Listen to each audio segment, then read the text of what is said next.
here we are. We're recording a podcast. How are you?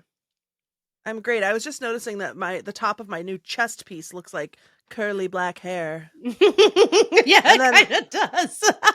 And then I was thinking about in middle school, we had a long-term, maybe he was a student teacher or maybe a long-term sub named Mr. Bailey, who always had a thick, healthy mat sticking out. And then we had a little inside joke that I think it must have been like me and Carissa and Leah or something, Hester maybe, that he should have a shirt with like a plastic window. So you could see the rest. Yeah, because you could tell he wanted to show it off a little. He wanted people to know about his tufts. Yeah. You know? Anyway, whatever. Mr. Bailey, if you're listening, give us a call. How are the tufts looking these days? Silver, salt and pepper? Salt and pepper tufts. That man was probably 24 years old. So oldest age you could imagine when you were 12.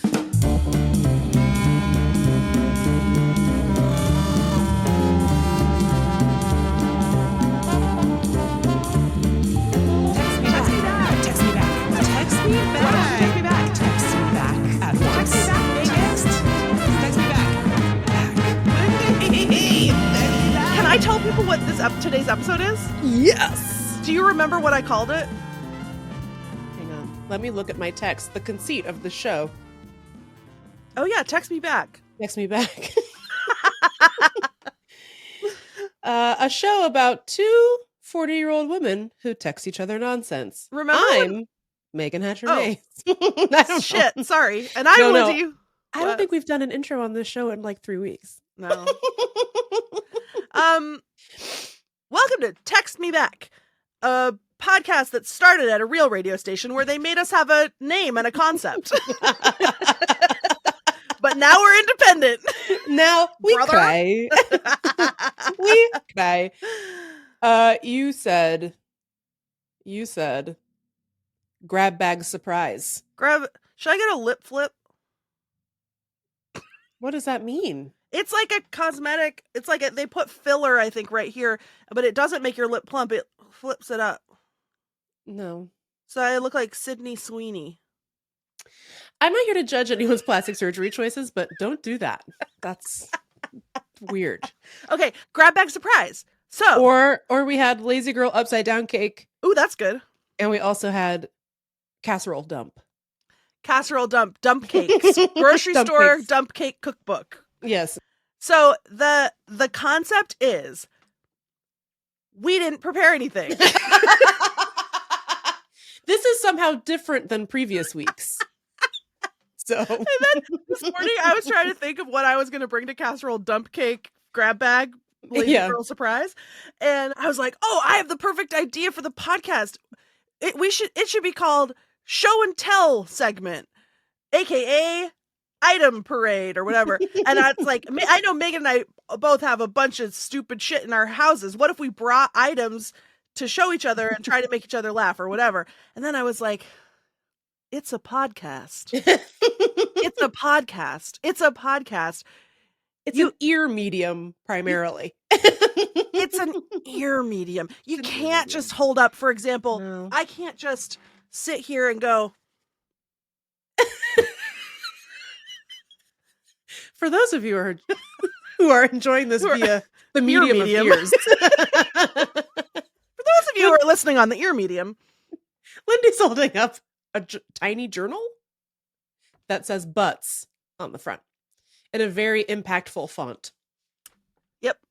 So anyway, that was a bad idea. So then... you know what that made me think about is that summer that we were working at Experience Music Project, now known as MoPOP. Yeah, Museum of Pop Culture. Yeah, and we worked there the summer that it opened, and we would have to give out a museum exhibit guide, also known as MEG, and it was like a crossbody bag with a pair of headphones that were like wrapped around the kind that would wrap around the back of your head and then like loop over your ears. Listen, if you came to EMP the very first summer that it opened, the year 2000, the year 2000, flagship summer, and you came up to the person handing out your MEG and you put on those fucking headphones and said, I feel like a backup singer for Madonna. I hate you. And I have hated you for 25 years. Or this is just like laser tag. Yeah, I've heard them all. I've heard them all, kid. Megan and I stood there for 12 hours a day and we gave out heavy computers, portable computers to angry tourists. And then the Meg, what you did was you walked around the museum. It had a great big chunky remote control that was attached by a cord. So you had the remote control to your purse, your Meg purse. Yes. And then you had your Guy Fieri backward sunglasses headphones. And then you could like point the Meg remote at Jimi Hendrix's pants. Well, there was like a guitar pick for every exhibit that had a related Meg tutorial or whatever. Yeah. So you'd point your remote at the guitar pick and press a button, and then the Meg would tell you what you needed to know about the soundboard from Electric Ladyland. Yeah, it would be like, this cape was worn by Jeff from Queensryche. Okay. It's Jeff's famous cape. It was the most like ostentatious, sort of like pointless display of technology that was immediately obsolete. Oh, immediately obsolete. The headphones, I think, became obsolete while we were unwrapping them. Yeah. And also, by the way, it didn't work. Like, no, it never worked. We all had to pressing the button a million times trying to get it to say something. We all had what was called a Meg key.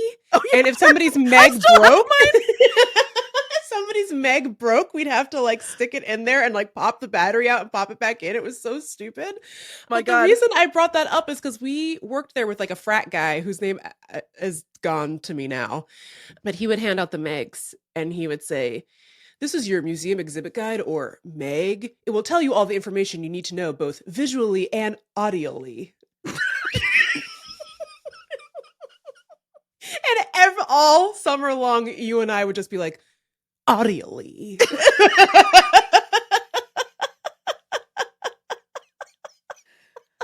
Okay, so stupid. 2 more things. First of all, this whole episode should just be us talking about working at EMP. I know, maybe so. Yeah, maybe so. Because I was just going to tell you what's happening on my Stardew Valley farm, which you don't care about. Wait, no, hang on. I'm ready to hear about your Stardew Valley farm. Let me just put on my glasses so I can really pay attention. Okay. For those of you experiencing this audially, Megan has put on a pair of novelty glasses with eyes that are open, painted on the lenses, and she's gone into her signature fugue state. Great story. Thanks for telling me about your Stardew Valley farm. I can take my glasses knew that off I now. had, so George requested a coconut. I knew I had a coconut in one of my chests. I looked through all my fucking chests. George wanted to put a coconut on his mantle, first of all. Okay. George is a tough nut to crack. He's a very grumpy old man. I was like, this is my chance to get in with George. Couldn't find my fucking coconut. The quest expires. He no longer wants the coconut. Then I realized, you know where I put my coconut? In the fridge. In the fridge inside my house. Yeah. Oh, God. That's humiliating. Anyway, but back to MoPOP. Yeah, so, okay, 2 things I want to say. One thing I wanted to say is that we had to wear a big button. Yes. This is important. Which I still have somewhere. And along with my Meg key, which I forgot all about the Meg key, but I know I still have it because I had it on my keychain. Yes. And I recently ran into it in a box and I was like, what is this piece of metal? This has an echo deep inside of me, but what is it? And it was my Meg key. Now that you bring that up. That's so funny. And the way to wear a big button, because the Megs are constantly broken, like we said. Broken. Yeah. You're just standing there hammering the Meg button. Say something, Meg. Say something, I'm giving up on you. Anything. Say something, I'm giving up on you. And then, so all the Megs were broken. So we had to wear a big button that said, need help with Meg? And the thing about that is, your name's I'm Meg. Need help with my Megs? That's what you used to say. That summer was so dumb. So if you've ever been to now MoPOP, there's a big room in the front called Sky Church. And that's where we would hand out the Megs people would get in line to get their MEGs, and you were not allowed to sit for like the 8 hours that you were handing out MEGs and hearing men make that joke about laser tag over and over and eight over and hours over. straight. Some people were lucky enough to work on the ride. There was a ride there called Funk Blast. Yeah. Which AKA what I did to Isolde in the toilet. Yeah, you funk blasted her all the way to Funky Town. And it was a okay, it's like a multi-sensory experience. So it's a motion platform ride. Yes. And at the time, the reference was Captain EO, but I think that's gone. I don't even know what you. I mean, I guess they do stuff like that at Disneyland still. It's like Star Wars. It's like Millennium Falcon. Like they changed it into the Star Wars thing, I think. But it's like where you're in a movie theater seat essentially, but you're on a big platform that's like, yeah. It's like joggling you. Except instead of Han Solo, your host is a young man with. No. Jane. Sorry. No. Wait. Don't say it. Don't say it because you're getting ahead of yourself. Your host. Well, I'm sorry. Your host is Rufio. Well, that's what I was going to say. But then actually, you know what I want to say? I want to amend that one more time and say that your host is the Archangel of Funk. Oh my God. Yes, your host is the Archangel of Funk. And then that guy has been in other stuff. Yes, he's in the Matrix. Yes, and every time I see him, I go, gonna have a funky good time. Bum, bum, bum, bum, bum. So, okay, let's just go through the plot of Funk Blast. I only ever wrote it once, I think. What? So I wrote it once a shift. I wrote it every time.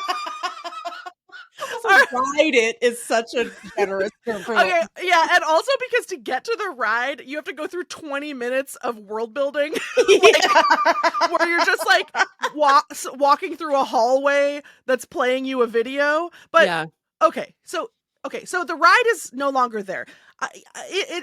EMP was very ambitious. This was a Paul Allen vanity project. Yeah, sorry, just really quickly, reason I brought up the standing up for 8 hours is because Jody Allen specifically told all of our managers that we weren't allowed to sit and that you never knew it was like a panopticon. Jody could be watching you at any time. Because she had a little seat up in the window, like in the top of Sky Church, and it would be like, she was like fucking Sauron's eye. Yes. So I was like, the eye of Jody could catch you at any time sitting down, and you'd be busted, sweetie, from your $9 an hour job if it was even that. $8.75 probably max. Maybe $7. I don't know. Anyway, and I remember it was pleated khakis and a polo. And a polo. Mm-hmm. It was really ugly, like red or navy blue polo. Yeah. So, yeah, Jody Allen being Paul Allen's evil sister. At least that's what we thought. She's probably nice. I don't know. Does she own the store? Did she not give you that bravery award? She probably gave me the bravery award. Sorry, Jody. I don't think you're evil. We just wanted to sit down. I used to pretend I had to go to the bathroom, and then I would sit in the bathroom for like half an hour and just be like, not quite crying, but maybe crying. Yeah, I think I would just be like, I need to go get something. Goodbye. So anyway, Funk Blast. So there were a lot of ambitious elements to EMP when it first opened. There was Funk Blast. There was a thing where you could like play real instruments, and then it would create a video, a music video. I forgot about that. Yeah, there was all this shit that like was not probably like immediately broke, and they didn't. It wasn't making enough money to repair it. I don't know. So because they spent $1 billion on the building. They hired world famous freaking architect Frank Gehry to create his doo-doo building that everybody on Lower Queen Anne hated, and they were like, well, he did the Guggenheim in Bilbao, and of course no one in Seattle gives a fuck about any of that. And I was like, well, at the time they didn't. Now I think people are more urbane. But at the time everyone was like, Dookie building. So they spent all the money on the Dookie. It's supposed to look like a Jimi Hendrix's smashed guitar. Did you know that? True? Yeah, that was the concept. Oh my God. So dumb. So it was only probably a year or two that people got to experience Funk Blast. And the concept also was that Funk Blast, the ride, was going to be a rotating like Yes. exhibit. So Yeah. so they were going to create a new storyline and a new ride every couple of years or something that explored a different genre of music. So, but alas, that did not happen. But Megan and I got to experience. We never got Kurt Cobain's face. Well, Sorry. I'll save it. Please continue. but we never got grunge hose. Yeah. We never got the archangel of metal. But so you would go down, and now it's like the basement where the sci-fi stuff is, but yeah, you go down and there's a whole plot. There's a story to the ride. And so you walk through a series of hallways watching a series of videos. So the storyline is two young brothers, one of whom is Rufio from Hook, Dante Basco, if you're wondering. Also the voice of Fire. Yes. Man. Fireman. What is that? Prince Zuko? That's what I said. Yep. From Avatar: The Last Airbender. So he's, oh my God, we should try to interview him about Funk Blast. So if you're Dante Basco, Basco, will you call us? Will you call us, please? I have got to talk to you about that archangel of funk. I must. So you watch this video.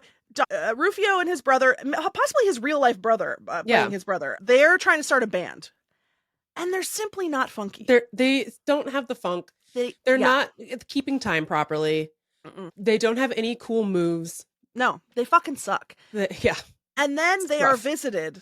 They are visited by an elegant funky ghost named the Archangel of Funk, and he promises to take them on a journey through the heart and soul of funk, and by the end they will be reborn down the birth canal of funk into Funky Town. Into Funky Town. Yes. Two funky boys of Funky Town. I think that's what that's right. That's what it said in the brief when it was pitched. So first you walk through a hall and there's like some funky implements on the walls, and they show like a video of James Brown's band rehearsing. James Brown is not there, but I just remember you watch like they're record. You watch them record, so they show like the bass player being like whatever, and then they show like whatever, and you're like, oh, that's how you make a funk or whatever, and then you go through this stairwell where there's a prop from a Parliament stage set that's a giant platform boot. Like a Bootsy Collins boot, but it's huge. It's like the size of a building. And so then when we went through that part, we would always say that's a very, very big shoe. Yes. Which is a thing that they say in the Snoop Dogg video. Yeah. But he says it. Snoop Dogg, that's a izzle bizzle chiseled. Yeah, bizzle. And then it is translated to, that's one really, really big shoe. Now that is a very, very, very big shoe. So we used to say that was part of the ritual. Anyway, so we found Bootsy Collins' boot on the way to Funk. It was not hard to find. It was really big. It was very big.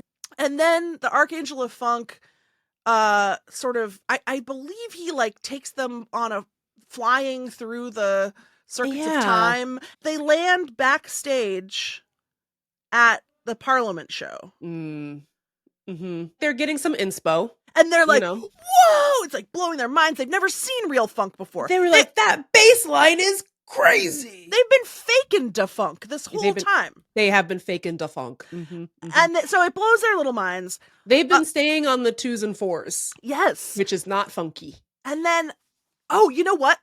Sorry, Megan. I think they're up in the rafters watching, because I think that the Archangel of Funk is like, you need to take the leap into funk life. Oh my God. You just have to trust that the Archangel isn't there to kill you. and that he's not just a hallucination. Yeah, you're not high on LSD at a Parliament show, which seems more likely than an actual Archangel of Funk brought you up to the rafters of a people show. I believe they take the leap. They just like jump down into George Clinton's hair, awaiting arms. Yeah, and then they fly through the circuits of funk and time and space, which is meanwhile. So now you're on the ride part. So it's like, it's essentially like that thing they show at the beginning of a real movie where you're going on the popcorn roller coaster. And the popcorn pops, and you're like, whoa! scares the shit out of me every time. I know, it's like, silence your phone, pop. But then, except also the floor is moving and like tilting you forward. So I remember they said it was like multi-sensory and there were supposed to be smells, but I don't remember there being any smells. Well, really, maybe the smells were broken that day. I experienced the smells, Megan. The smells didn't really start until you get to Funky Town. So they arrive. They're shat out of the out of the funk pipe tube. Into Funky Town. Yes. And Funky Town is a wonderland of. It's like the color scheme totally changes. Everything is very saturated. It's very funky. There's like hot women funky dancing all over on the telephone poles and stuff. I feel like Funky Town had that like 90s revival 70s vibe where they were not getting the authentic bell bottoms. So you zoom through the streets of Funky Town, and this is when the smells start to blast you. So there's just like a little nozzle on the back of each seat. And so then when you would funk past a hot lady dancing in bell bottoms wearing a big flower, and then the little nozzle would go and it would just like spray you with a flower smell.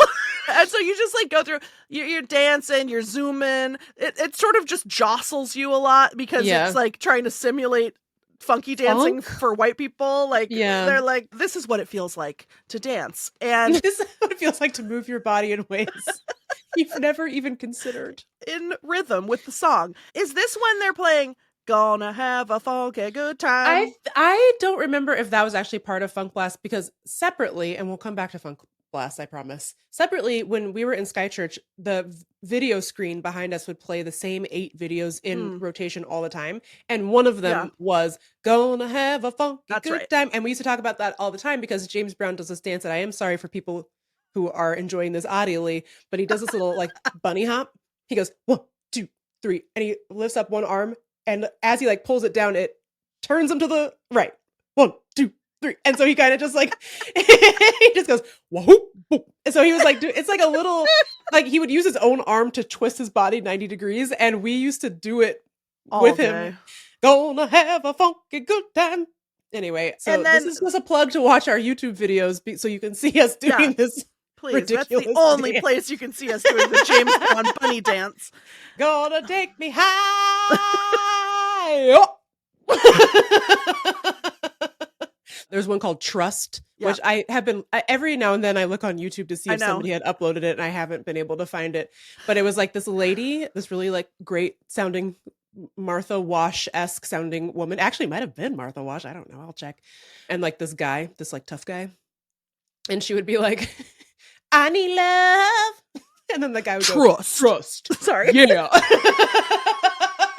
Here, let's do it. I need love. Trust. Yeah. But then like a sort of dystopian like robot man voice robot would come on and do like a monologue about like, can you trust the people around you? He goes, can you really trust the people you work with every day on a daily basis? Wait. That's not even it. Okay, wait. Okay, so there it would go. Can you trust the people you work with? And that was one of our favorite bits, and everyone would look around and be like, yeah, everyone would do the I bit. don't know. And then it would say, can you trust people who watch you every day on a daily basis? Okay. People who watch you every day on a daily basis. It's just the concept of every day on a daily basis really sent us to outer space. But then everyone's favorite was Up and Down. And then we would stare up at Jody's window because we had this idea that Jody was personally VJing. And we would go Up and Down. And Up and Down was like a sort of electronic banger dance. I don't even remember. I wish I could. Well, Up and Down, I can tell you, it went like this. 1, 2, 3, 4, 5. 1, 2, 3, 4, 5, 6. 1, 2, 3, 4, 5, 6.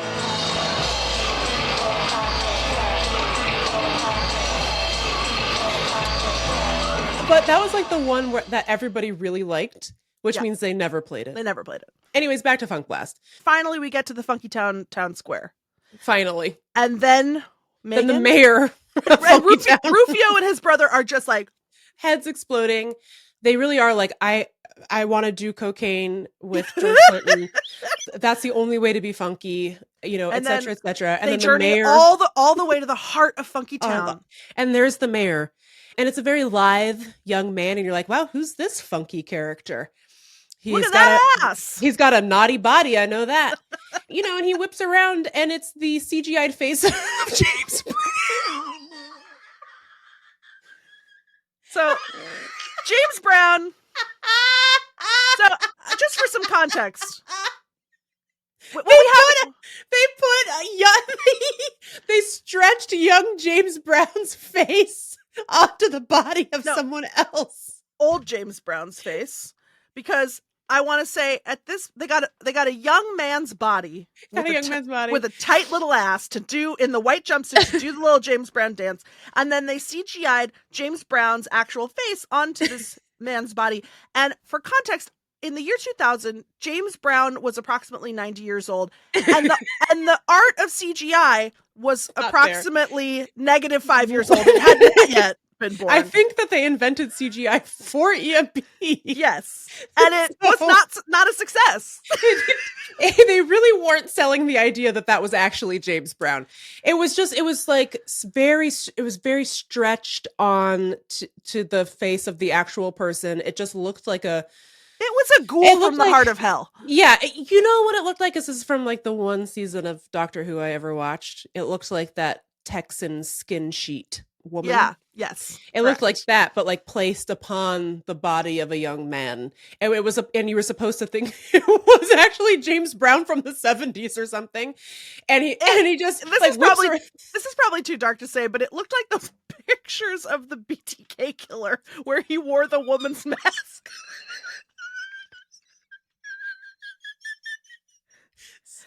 It was giving Dennis. It was giving Dennis. Unfortunately, CGI James Brown whips around and says, "Stay on the ones and always keep it funky." And then I want to say he just shot into space. Yeah, I think he did like a spin, and then he He spun so fast that he rocketed into space, I think. Like funkily? And exploded? I don't know. Yeah. And then Rufio and his brother come back to America. Yep. And are funky. They're like, we've seen enough. We've learned everything we need to know. And then they create the funkiest band of all time. Well, because as it turns out, all you need to know is stay on the ones.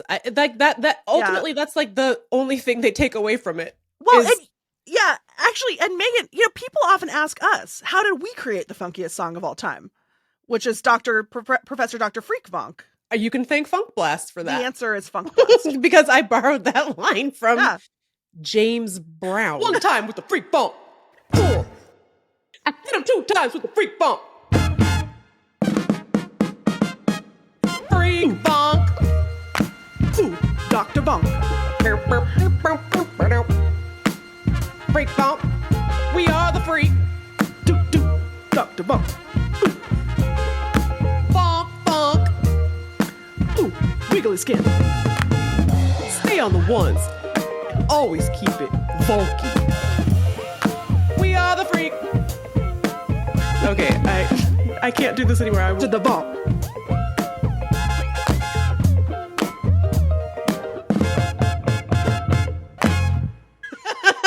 I mean, like they to their credit, they got James Brown to record that. They for sure hired James Brown to do that face record. To say, stay on the ones. He probably got paid $5 million totally. To say, stay on the ones. In $1999 and $2,000, he got probably paid $5 million to say, stay on the ones and always keep it funky. And then the Archangel of Funk is like sort of knowingly is like, yeah. It's like, what is that guy's name? He's in the Matrix. Harry Lennox. Harry Lennox. Yeah, Harry Lennox. Harry Lennox played the Archangel of Funk, an elegant, actually kind of Matrix coded, but a white, beautiful white duster. Yeah. If you're Harry Lennox, would you call us? Also, do you want a whittle kiss? Do you want a kiss in Funky Town? Little smoochers? Stay on the ones, Harry. Always keep it funky. The offer applies also to Rufio. The offer applies most especially to whoever got James Brown's face stretched over his face. If You're the one body, I want to kiss the most. If you're the body double for the James Call me. Do you still have the mask? Oh, Lord. So that was our summer at EMP.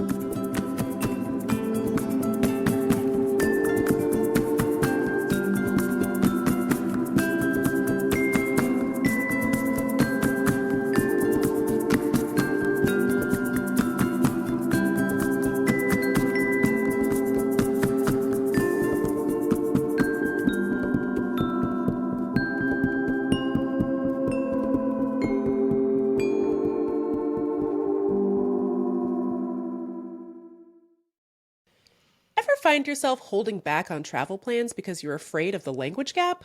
Well, no need to mind the gap if you have Babbel. Wasting hundreds of dollars on private tutors is the old school way of learning a new language. Babbel's 10-minute lessons are quick and handcrafted by over 200 language experts, ready to get you talking your new language in just 3 weeks. Because talking is the key to really knowing any language. Babbel's tips and tools are grounded in the real-life stuff you'll actually need. Everything is focused on conversation, so you'll be ready to talk wherever you go. Yeah, like for instance, my big dream is that I want to rent a little hytte or cottage in Norway for an entire summer and live there. And I want to speak fluently to the guy who sells soft serve in the little town square. I'd like to say, one tutti frutti soft is, please.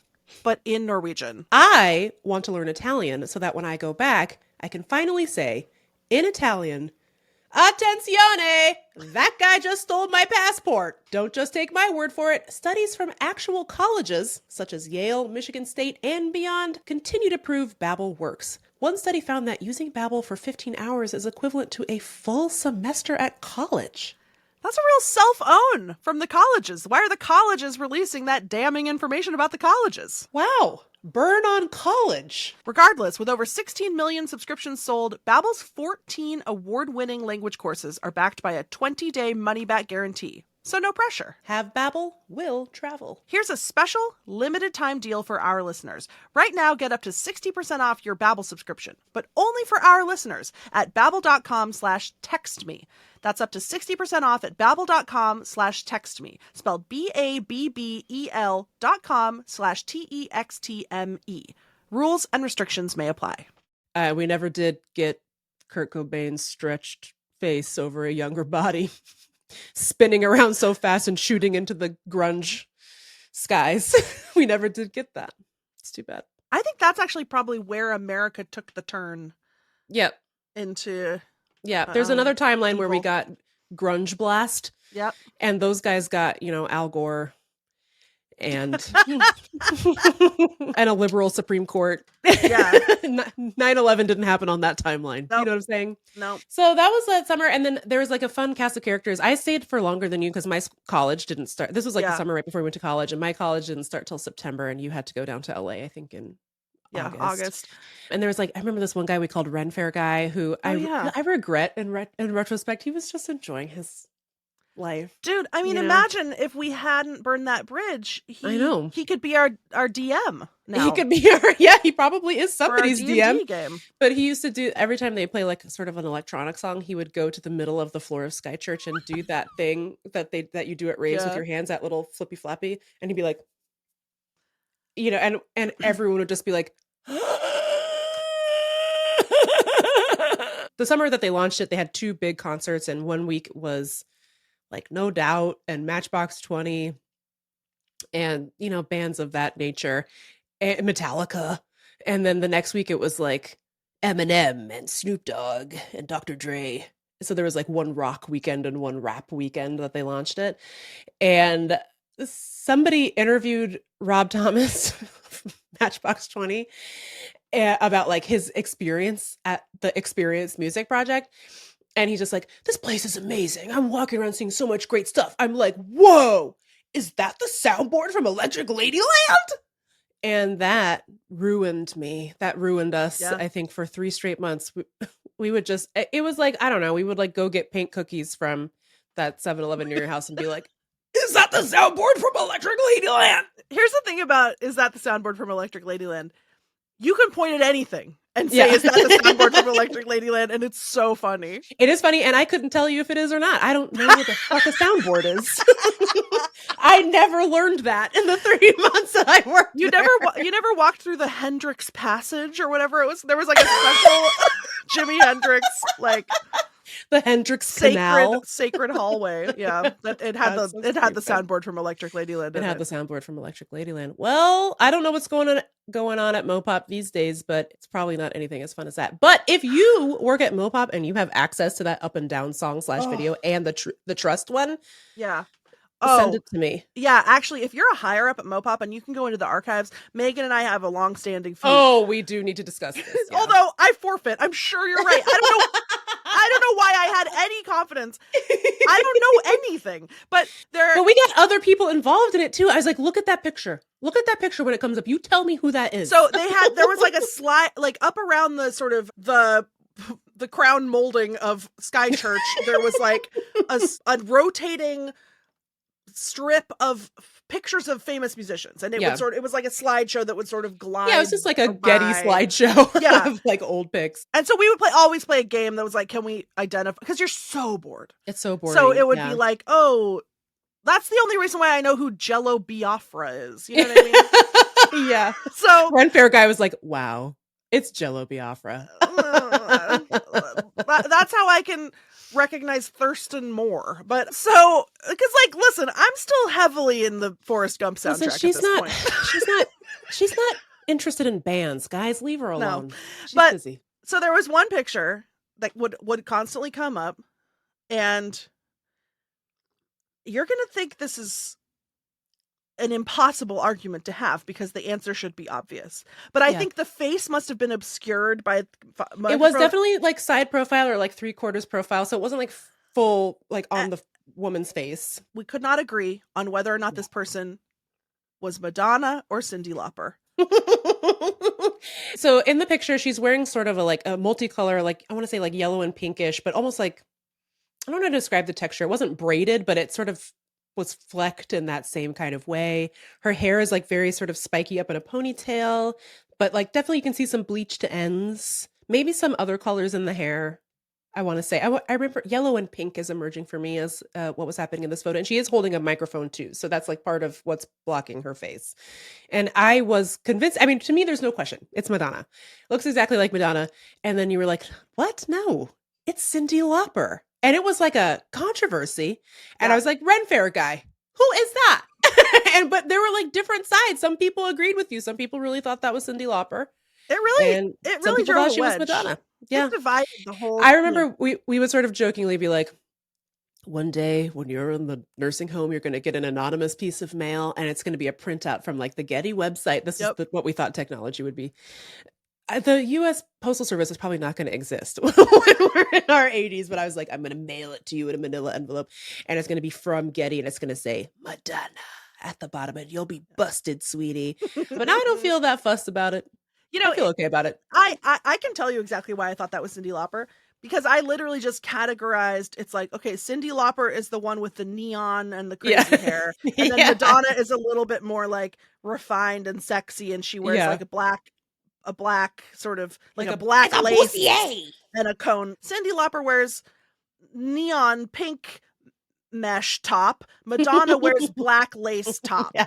Madonna wouldn't wear color. Madonna wear black. I did a binary and I was like, that's how I know. So that doesn't hold up. I'm sure that you're right. I mean, who knows at this point? But you're definitely right. You know so much more than me about pop culture. But here's the thing: I've like tried to look for it. Not recently. I'm not hung up on it. But like afterwards, I was like, I'm going to try to find this photo and see if I can figure it out. And let me tell you, it's not possible to find because if you Google Madonna neon yellow 80s, that's every photo of Madonna. Or you're not going to find it. Every photo of everyone dressing up like Madonna. Yes. You're never going to find the actual photo. That's why we need an insider at MoPOP who can go into the archives. You know, underneath that Dookie building it's like, you know, the iconic end of iconic movie where it's the files and the hallway that goes on forever where they file the secrets. Oh, well, Men in there's a Black? version of that at the end of one of the Indiana Jones movies where they put the Ark in Yeah, a box and then that they zoom one. out from. Yeah, it's that. Yeah. Except it's that picture of Yes. Cindy Donna. It's everything that Megan and I have ever argued about. Malauper. Yeah. And you know who's and the up and down video is in there. Exactly. And you know who's the librarian? Ren-Faire Guy. Yes. He's down there. Christopher. Is that his name? I think so. Christopher, if you're listening, please get in touch. We miss you. I'm sorry if we were mean to you. I probably was. I apologize. There's no way I was mean to you, but no, I'm sorry. I don't think Lindy ever spoke a single word to you, but I think she did come up with the nickname. Yeah, I didn't make any friends, by the way. Megan made lots of friends. If Megan wasn't there, I was silent as the grave. And I said, need help with Meg? I feel like what would happen is you would sit there silently and then later like have a list of things you wanted to discuss. Yes. Like Ren-Faire Guy, audially, up and down. Yes. The very last day that I was supposed to work at EMP, I was working the night shift. It was going to be my last shift. And it was like, 4 to 11 or something. I was hanging out with a friend of mine and we were having a great time. A beautiful summer day. I was going to leave for college soon. I think some other people were getting together to hang out. We were like down by Lake Washington. And I was like, oh man, I got to go to work. It's my last day. He was like, you should just not go. And I was like, I have to go. But what about my responsibilities? Yeah. And I was like, my mommy told me that if my work get mad at me, then I never get job again. And like, I just remember leaving this like perfect, it was just end of childhood. Yeah. Like, about to leave for college, leaving it all behind. And it was a perfect day. And it was clearly going to turn into a really beautiful, fun night of friendship. And then I left and I drove to the Seattle Center. No one noticed. I think the like clock-in machine was broken. Like, and I just was there. You probably never even got your last paycheck from them. And like no one was like, there were no tourists I just remember like I just stood there for 8 hours like doing nothing. Doing the up and down hand motion to no avail. And that's when I realized that you should always just do whatever you want. Yeah, this is all fake. What am I doing this? I'm doing this for Jody. So I can get a letter of recommendation so I can get a good what do they call it? Reference from a good reference from Jody. From my manager who's 18 and a half. It doesn't matter. It doesn't matter.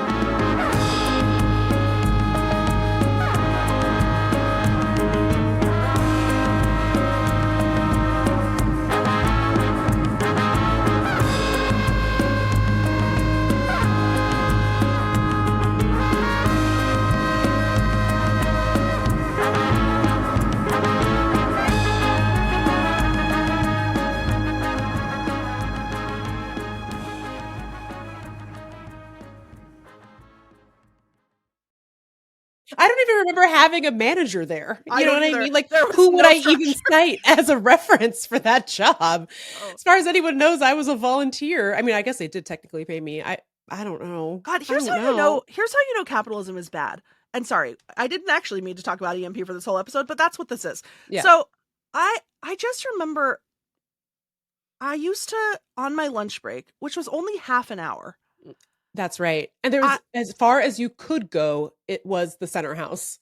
For like a fucking slice of Pizza Haven. And so I, just to feel a moment of like ownership over my own self and my own time and to like feel like a human being for 5 minutes, because it just, especially customer facing, like customer service work that has no meaning, that like, where you know that the organization does not give a shit if you live or die. I would go to my car. I would get my car out of the parking garage, wasting like 10 minutes of this lunch just so that I could go through the McDonald's drive-thru. Yes. And like R.I.P. the famous McDonald's from the lore where Megan the tartar sauce lore would source tartar sauce packets to destroy the rich. Maybe you got Jody one of those times. Maybe that's why she would never play up and down for us, because she was mad at you. And I would just sit in the car just to feel like a real person. Like I have some privacy. I'm making all the choices in this car.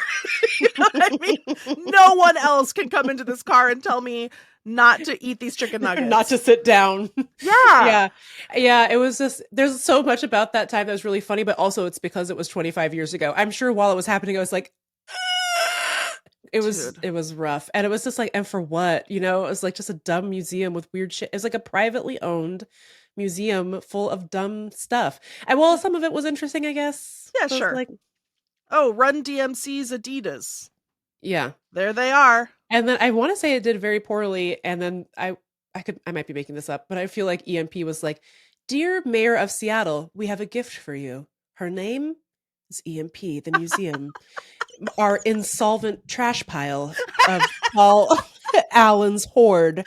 You're welcome." It's for the present. It's Paul Allen's $8 billion storage unit. And it's all yours for the low, low price of we continue to pay no taxes. You're welcome. But I want to say that King County was like, no thanks. If you were involved in any of this, have any idea what I'm talking about, let me know if I'm right. Thanks. Look, I don't hate it. It was fine. Parts of it were cool. It's interesting. Obviously, they do have like concerts there now in Sky Church and stuff. That's like a cool use for it. Yeah, and like, look, art is important and music is important, and you know, there was a lot of stuff in there that was archiving Seattle music history, like jazz history, and you know, it was interesting stuff. But working there's just, especially then, although probably even more now, actually, there was just this sense that teenagers were little pieces of shit. Yes. That came from the garbage and unto garbage would they return. So too were they returned. So I don't know, like I just think of myself sitting in that car like wishing with every cell in my body that I didn't have to go back to work. Yeah. And that's like the prevailing feeling in all of the world. I know. And maybe we should do it that way. It's really rough. I remember I grew up in a family that really felt like as soon as you can work, you must. And it really sucked. It's like, there's so much I could have been doing that summer that would have been really great. It's not that we didn't get good stories out of it, but you know. But okay, but if nothing sums this up better than that picture of you in the newspaper working at Pagliacci. That face that you're making.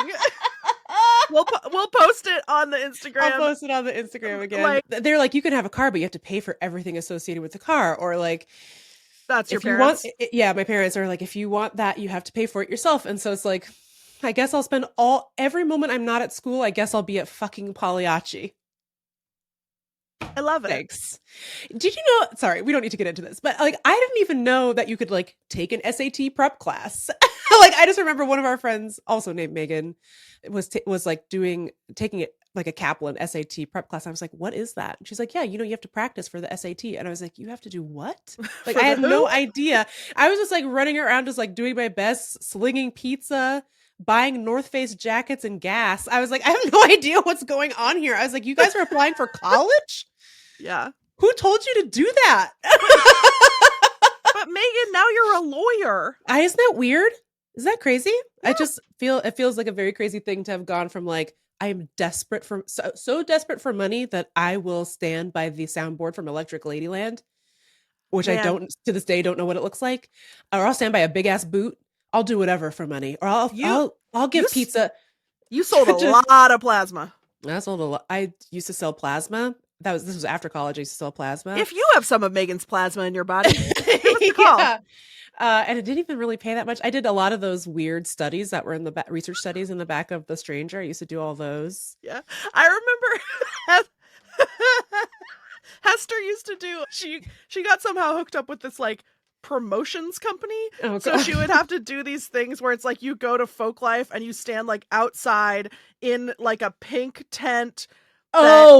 That like giving away Venus razors where you just at an ear-splitting volume all day, it just says, I'm your Venus, over and over and over. And Didn't she have to dress up as a hamster? That's what I was going to say. Oh, I'm sorry. No, it's fine. My very favorite one she had to do was, for some reason, I don't even know what they were promoting, but there's some sort of character, like Japanese cartoon character maybe, named Hamtaro, who is a hamster, a cute little hamster. And Hester had to dress up in the Hamtaro suit and go to Green Lake and like let kids pet Hamtaro. But I think the Hamtaro suit was made for like a Japanese child too. Yeah, so she was like at a 90-degree angle inside of like a fur potato in 90-degree summer, like just like, and it had little wheels, I think, and she's just like scooting around inside Hamtaro. It's just, I don't think we should be making people do this. I don't think let's just get rid of it. But anyway, I hope you guys enjoyed Lazy Girl Upside Down Cake. I hope you enjoyed Dump Casserole with Lindy and Meagan and the spirit of James Brown. If you want more videos of us doing a weird dance that you can't hear audibly, give us some money. Patreon.com/textmebackpod. And did you know that we also have an email and a phone number? We do. Would you like to do the honors? Do you remember? Nope. The email is deartextmeback@gmail.com. The phone number 703-829-0003. That's right. And follow us on Instagram, please. And send us your stories of early employment. I'd love to hear them. Nothing too sad.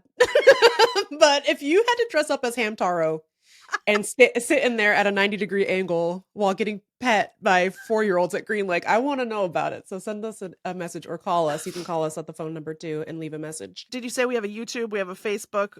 We have an Instagram? We have all that. We have it all. Basically, like, we have it all.